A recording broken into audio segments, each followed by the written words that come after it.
Well, it certainly doesn't sound like, by anybody's definition, that kind of frequency could be called promiscuous. No, I would have loved to be promiscuous. I admire, and I think it must be wonderful to feel that good about your body and that free to be running around and having sex all the time. I've never felt that good about my body, ever. Maybe it would be important for us to understand, knowing as we do that you did contract AIDS, what your sexual pattern was like at this time.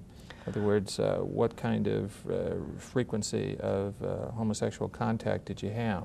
Okay, well, when about 8 months after I started the hormones, I had my mastectomy, so that I was free to take off my shirt, and I didn't have to worry about anyone, touching me from the waist up.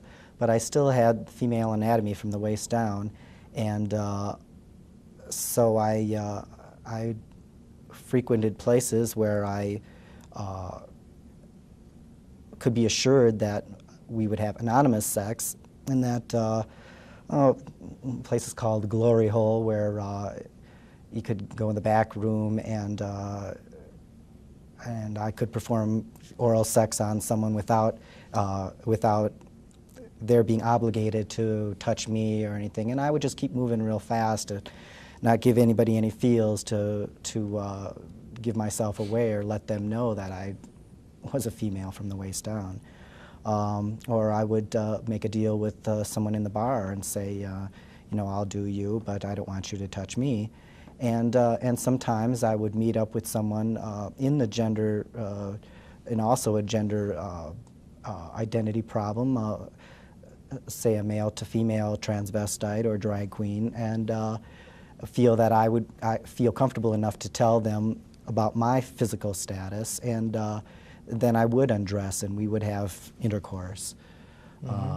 So if they could be an apparent female with a penis, then you could be an apparent male with a vagina. Well, that's what I figured. It was no different. Yeah, and so you had to be somewhat selective, obviously, to reveal yourself entirely to someone who you felt for one reason or another would be accepting of your unusual status. Right. Each person I kind of scoped out differently. I guess some of us heterosexual folks assume that gay men lead a very active, somewhat promiscuous sexual life. Help us to understand if this is indeed the case with you. Well, not as far as practice goes. I have not had a lot of sexual partners in my life, and I can really honestly say I've had probably 20 sexual partners in my life, which I don't think is a lot. But it doesn't take a lot to contract AIDS, and it's just one shot does it. What is the realistic prognosis at this point? Well, in fact, just last week I saw my doctor, and they've done a needle aspiration biopsy on some huge lymph nodes that I have in my abdomen that have been there for months, and trying to check out to see if this is lymphoma or if this is just another manifestation of the MAI infection. And I asked her, if it's possible that I could be walking around like this next year in the same condition, and she said, no way. So that kind of woke me up a little bit. But I've learned not to listen to their mortality predictions, because in December of '86, when I was first diagnosed, the lifespan expectancy was less than a year. It was 10 months. So I lived on that prediction. Say it's been over 3 years now. So I'm just plugging away, and I kind of feel that I'm sort of spying on the world that I was supposed to be missing. I kind of feel like I'm seeing what I'm not supposed to be seeing. Just being in 1990 just completely amazes me. I finally am getting my book published, and I remember in '87 talking with the publisher, and he was mentioning, well, you know, he couldn't do it until 1989, and I said, hey, I'm not going to be here in '89. We got to do this now. You know, I'm not going to last that long. And now here I am in 1990. It's just, I find it really amusing. So I have very good spirits about it, but I must say that my body is getting to be more and more of a burden, trudging around with this disease.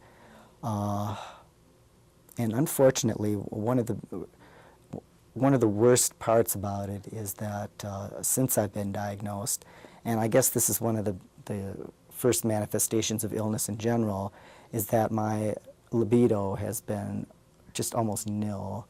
I just have no interest. I don't even masturbate, which is just unbelievable for me. And so that's been something that I've tried to work on in 1989, is to get out there and to try to get into the action a little bit, and not be kind of trying to hide from it, so I don't have to deal with the issue of the AIDS issue and the safe sex issue and the transsexual issue. And I feel pretty good about it. I've gone to a few gay male jack-off parties, as they call them, where, you know, everybody just kind of stands around and masturbates. And I had to kind of get my mind in the headset that, you know, yes, I have an unusual looking penis, and I don't ejaculate, and all this, but I kind of talk myself into it and say, hey, it's not going to get any better. If I wait 6 more months, it's not going to be different. So if I'm going to do this, I better do it now. And also, there was one young man that I've met through the what's called the Small Guys Club in San Francisco, which is kind of a correspondence club of gay men who are small endowed, or who like men who are small endowed. And I met this guy through this group, and have been trying to ditch him for a couple of years, you know, just not answering his phone calls and things like that. And it turns out the guy moves into an apartment 1 actual block away from my apartment, so it's like I can't ditch him anymore. And we've gotten together and had a fun time, and he didn't ask me any questions about my physical, you know, what was the matter with me physically. And I was very upfront with him about the AIDS thing, using that again as another way of hoping to get rid of him, you know, say. But he was undaunted. So I just saw him a couple of weeks ago again. So I do have that going for me. So my sexuality is not totally in the duds.